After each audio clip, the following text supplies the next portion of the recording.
Mr. David Niven in tonight's presentation of Suspense.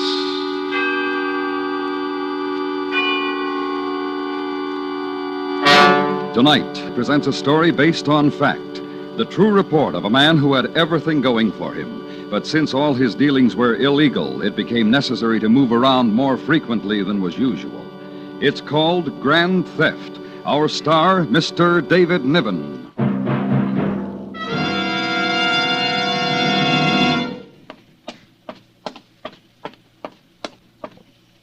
And now presents Mr. David Niven in Grand Theft, hoping once again to keep you in suspense.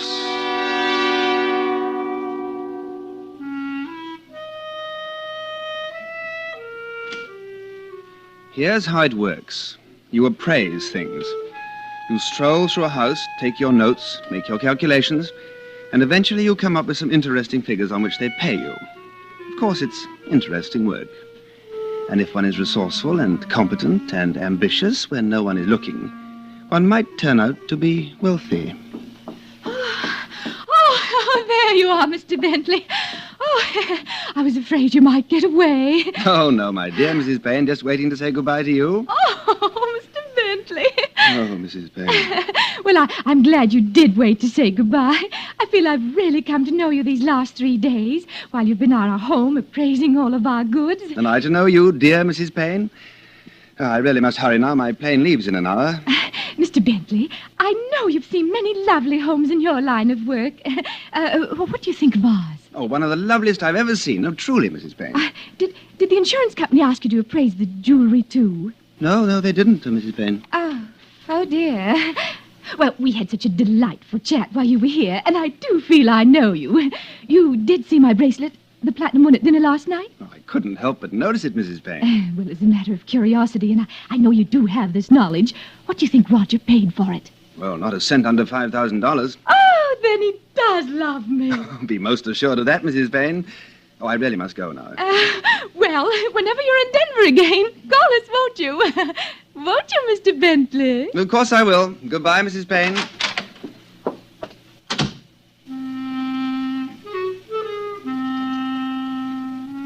You say goodbye, you take a cab to the airport, get on an airplane, and try to forget her fat face on the way to New York. However, once there, in a little pawn shop you know of on 3rd Street, that face looms before you just for one painful second. Hi, Ben. Hi. Well, what you got this time? Let's see.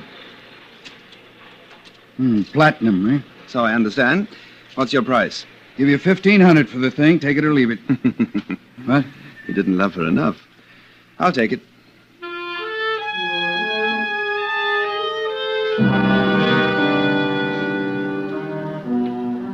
But that way is very small stuff. Cheesecake instead of caviar, if you will. No, one must broaden one's horizons, enlarge one's activities, launch into greater, more productive fields. In short, one must never be satisfied with $1,500. That would be decadent.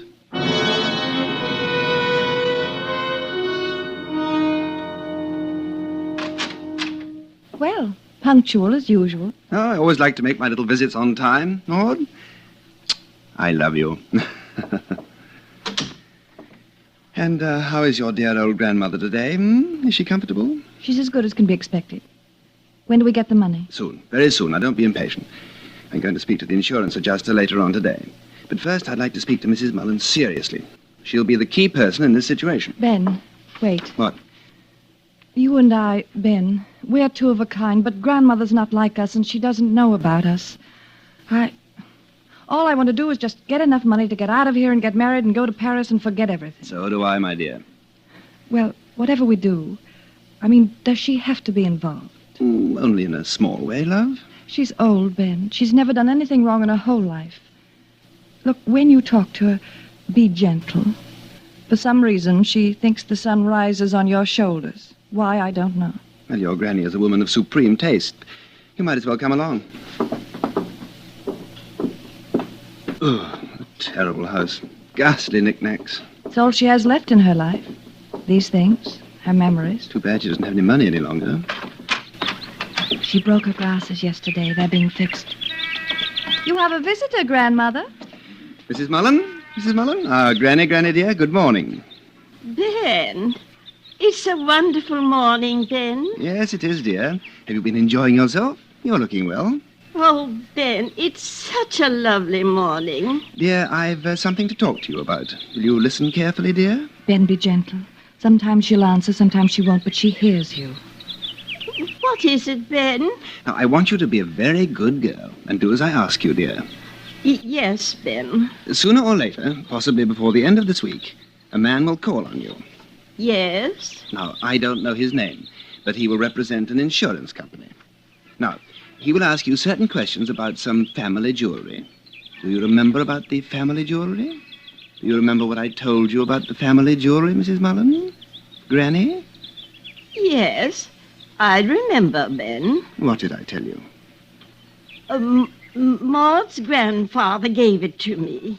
Then I gave it to Maud when she was 21, and she's had it ever since, until it was stolen from her. Very good, dear. Very, very good. And that is exactly what you will tell this man when he comes here. He'll ask you all about it.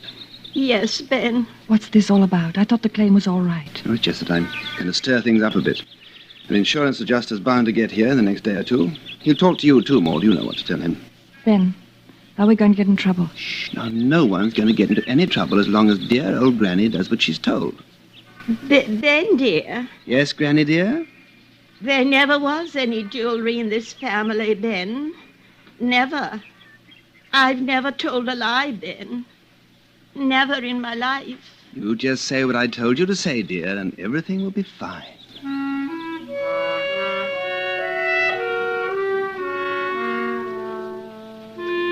You judge the picture of an old woman who never lied, and you wonder about it. But you feel that the larger gain, the promise of it, the Paris of it, the unutterable delight of being financially exhilarated, demands that you continue the action. So you make a phone call to a certain insurance company, then you go home and await developments.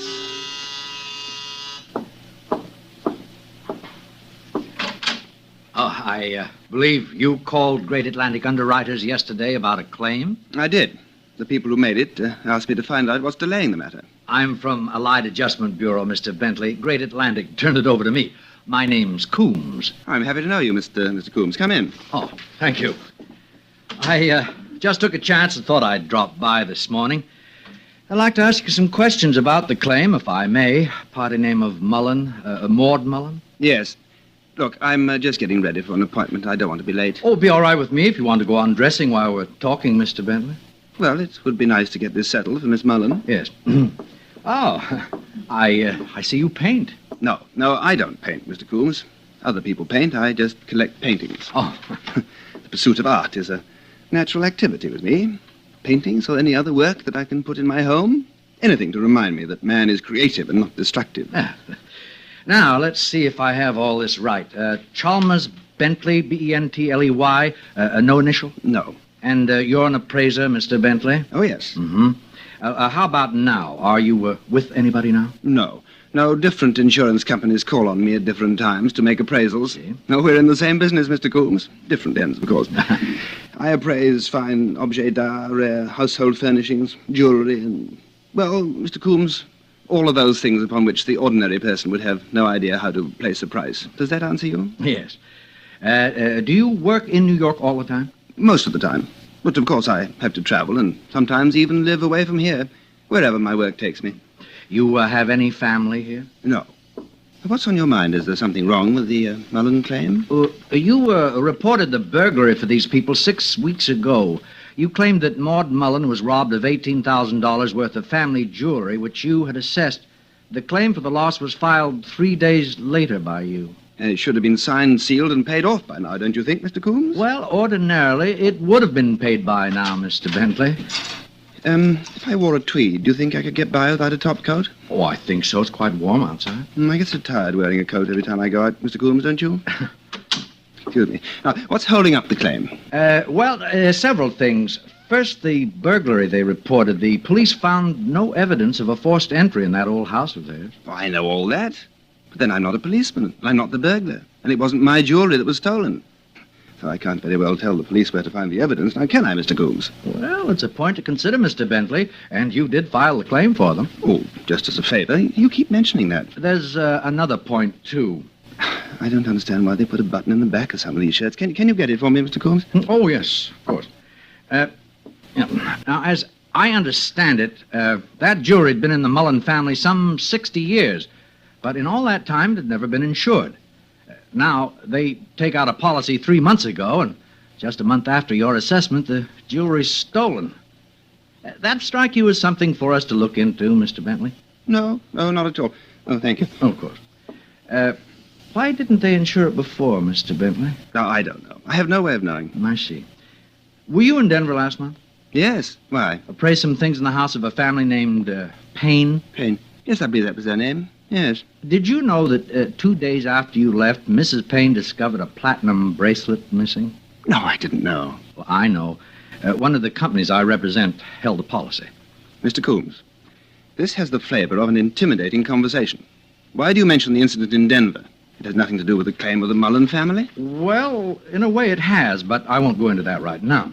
Oh. Mostly that's why the payment's been held up. We just want to look into it a little more. Mr. Coombs.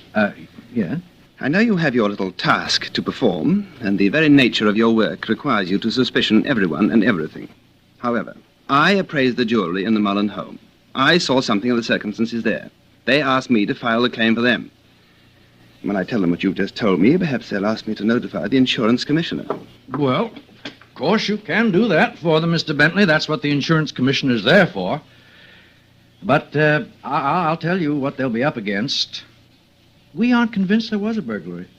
And we aren't sure there was ever that much jewelry in the Mullen family. And if there was, and you assessed it, Mr. Bentley, we aren't so sure that something like what happened to Mrs. Payne's platinum bracelet didn't happen to their stuff. Well, that's how it is. Goodbye, Mr. Bentley. Goodbye, Mr. Coombs.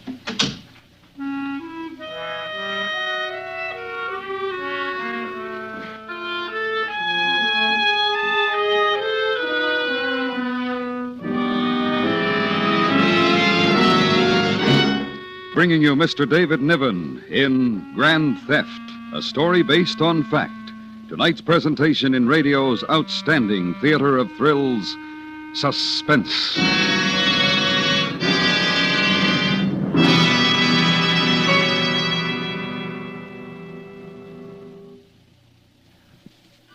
And now, brings back to our Hollywood soundstage Mr. David Niven in Elliot Lewis's presentation of Grand Theft, a story based on fact and well calculated to keep you in suspense.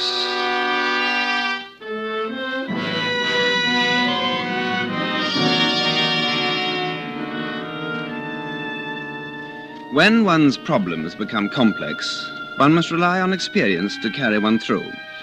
A suspicious insurance investigator can only operate on single-track theories. A resourceful insurance appraiser is quite aware of these methods and therefore regards them in the proper light. Naturally, one must be practical and bend all efforts to know where one stands. Ben, Well, Maud, I've been waiting for you, Ben. Mr. Coombs was at the house. of course. He was here yesterday afternoon. I tried to call you to tell you about it, but you weren't in. He spent an hour with Grandmother talking to her. What did he ask her? What did she say? I don't know, Ben. You know how she is sometimes. She just won't talk to anybody, no matter what you ask her. Where were you? That's just it. I told him she was ill and might not understand him, but he insisted on talking to her alone. There was nothing I could do. It would have looked bad if I'd... I've got to find out what she told him. Wait. No, not now. Something's happened to her. Right after Mr. Coombs left. Some sort of shock. The doctor doesn't know what it is. Wait till tonight. Maybe she'll be better then. No, Ben. Let go, I said. I have to see her.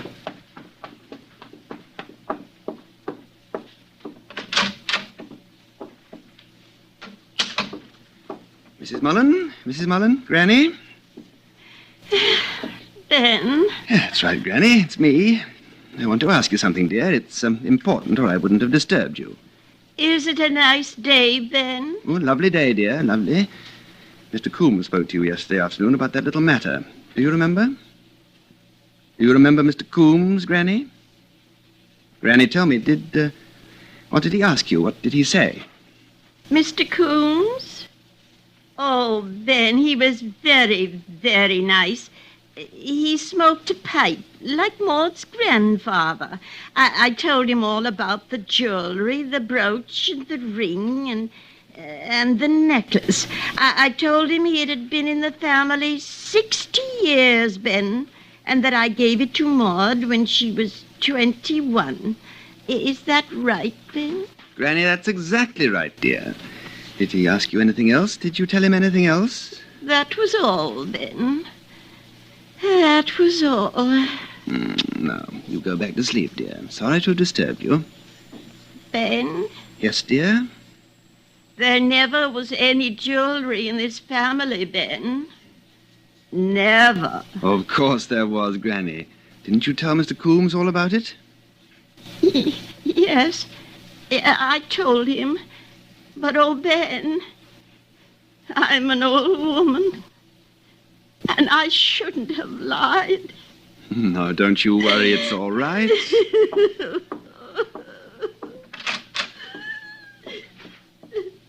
Maud, Well, everything's all right. what? I'm telling you, we're in business, Paris and all. Pack your things. Well, wait, Ben. How is she? Your grandmother? Oh, my dear girl. We don't have to worry about her anymore. We'll put her in a nice home. Now, pack and smile. You sure we'll get the money on the claim? I'm going over to get it now.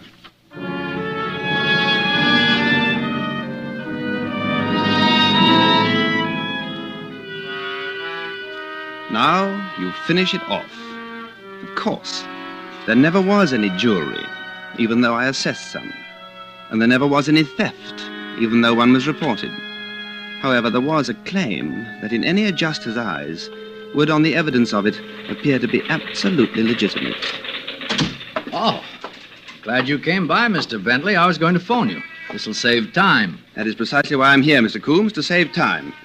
When will the Mullins receive their money? Well, I'm afraid that's something I can't answer, Mr. Bentley. Mr. Coombs, a valid claim has been placed with the company you represent. And I'm sorry they have so many reservations about honoring it. However, I know something of the workings of insurance companies. I know that you, not the company, are holding it up.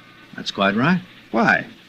I understand that you had the effrontery to call on that poor, sick old lady.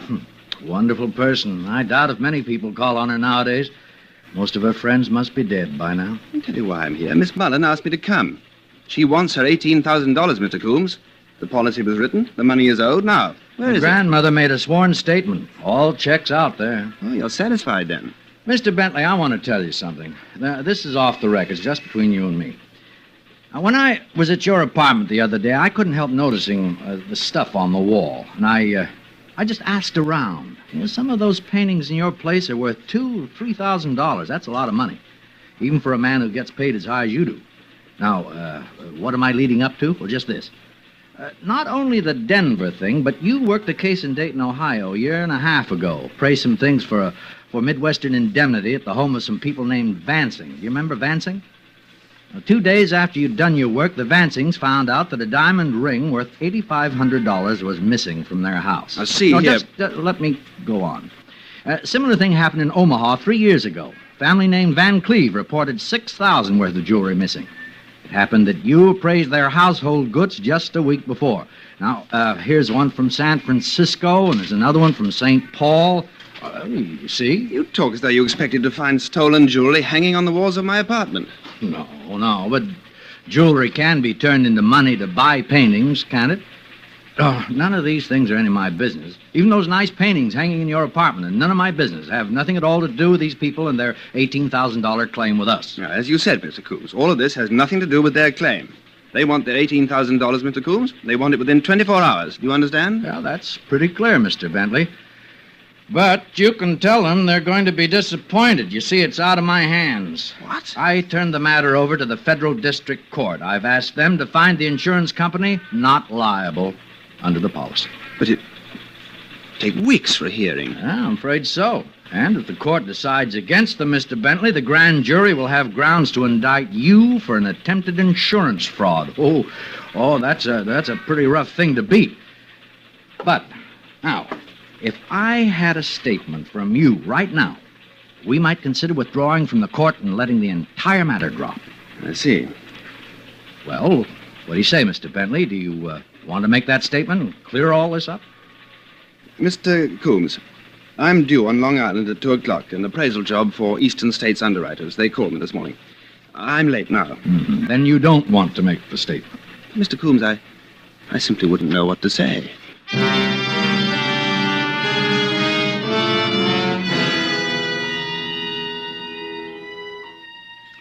You really do know what to say, but under the circumstances, it would be inadvisable to confide it to Mr. Coombs. 2 words suffice. Get out.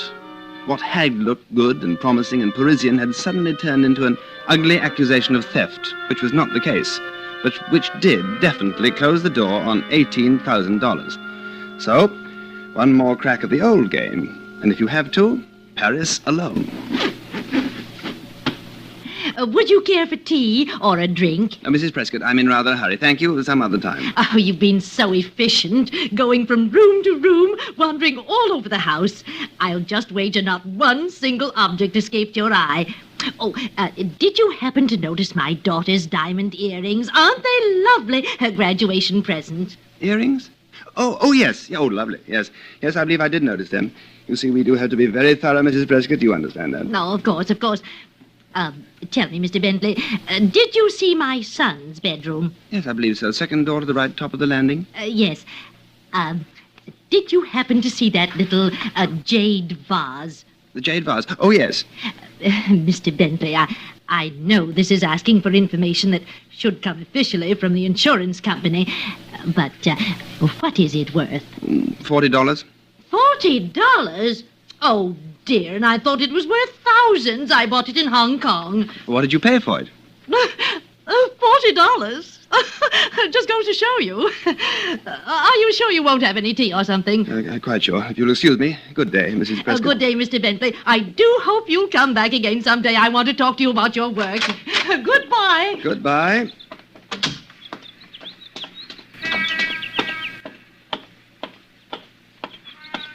Hello? Huh? Mr. Bentley? This is Detective Ivers. Central Division, Mr. Bentley. What is this? Mr. Coombs, have you lost your mind? Your or full something? name, Chalmers Bentley? Well, of course it is. He knows that. Say, I understand your occupation is appraising, that right? It certainly is. Now, I have a Just question. a minute. I'd like to see that briefcase, Mr. Bentley. What? Sorry. I'll put it all back. You're behind this, Coombs. I dread to think what'll happen when I call my attorneys. It's just a little idea, Mr. Bentley. I had to risk it. Nothing in here. Nothing but a day's work, all unassorted, thanks to you. It's all right. Mind standing still? I certainly do. Now, take your hands off me. I've got authority to search your person, Mr. Bentley. It'll be done sooner or later. What are you looking for, a gun or something? We have reason to believe you've taken some jewelry from this home. That's why I looked over the briefcase. That's why I have to search you. Empty your pockets. In the hat. Hold still.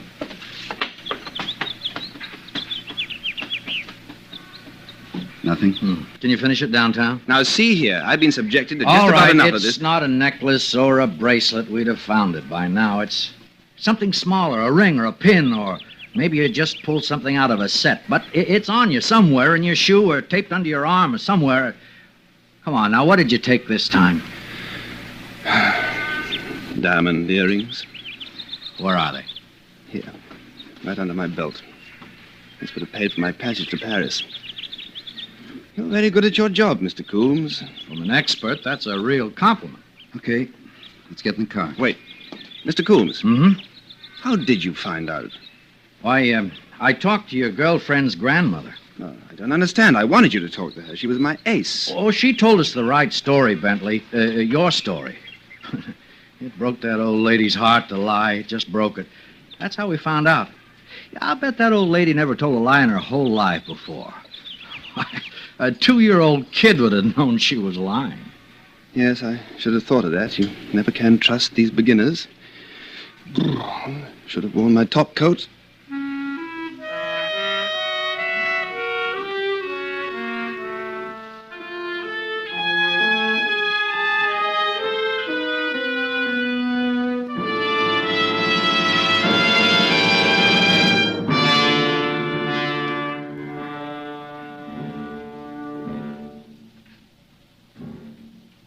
Suspense. Tonight's star, Mr. David Niven. Next week, Suspense.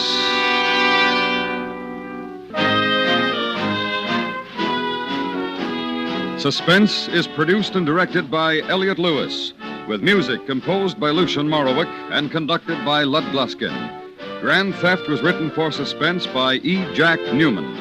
In tonight's story, Mary Jane Croft was heard as Maud, Florence Walcott as grandmother, and Joseph Kearns as Coombs.